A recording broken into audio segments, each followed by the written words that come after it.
Chers collègues, avec le temps imparti de 5 minutes, je vais me focaliser sur le programme eau et puis je vais choisir 3 angles qui n'épuisent pas le sujet au nom du groupe Brézaglaise.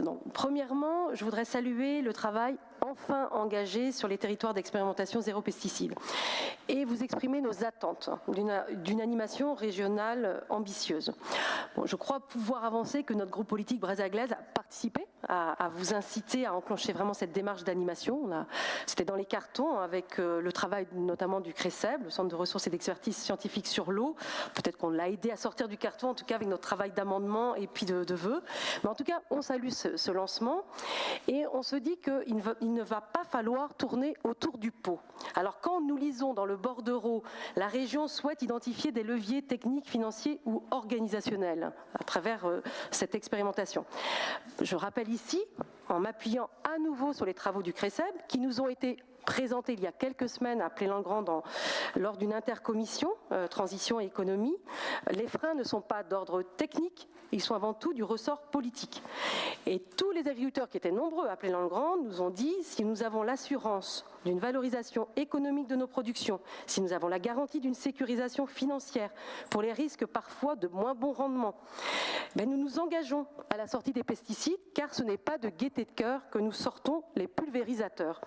Alors, le groupe Brézaglaise attend de la démarche d'expérimentation une façon de procéder à l'échelle territoriale pour un portage politique qui crée les conditions de débouchés économiques d'une production agricole sans pesticides.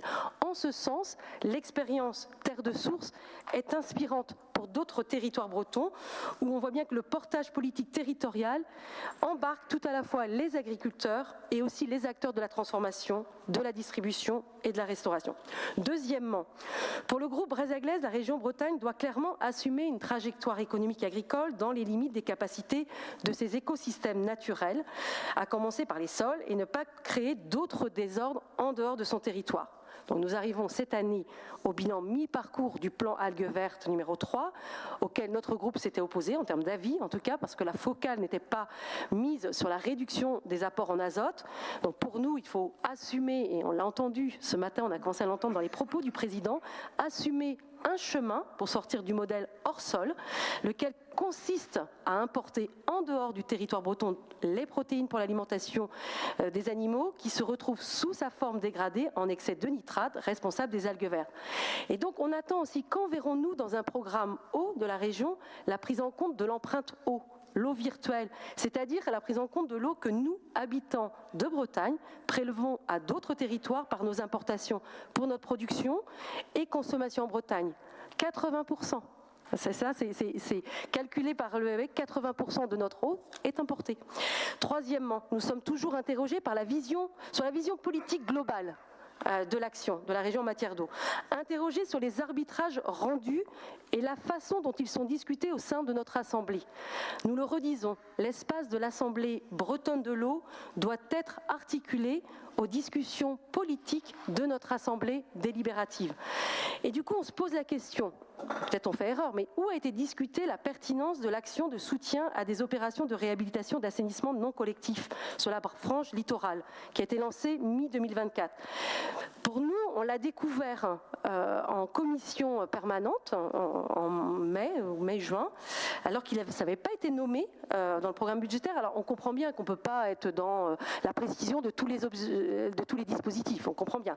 Mais là, on vous en fait une action structurante du programme budgétaire, donc ça mérite discussion. Et du coup, lors du passage en commission permanente, nous étions plusieurs groupes minoritaires à poser la question, en disant que quand même, et là aussi c'est les travaux de l'OEB, l'Observatoire Environnement Bretagne, qui dit que les pollutions des eaux littorales, à 80%, elles sont d'origine agricole. Alors dire cela, ce n'est pas accuser les agriculteurs puisque ça relève de choix collectifs.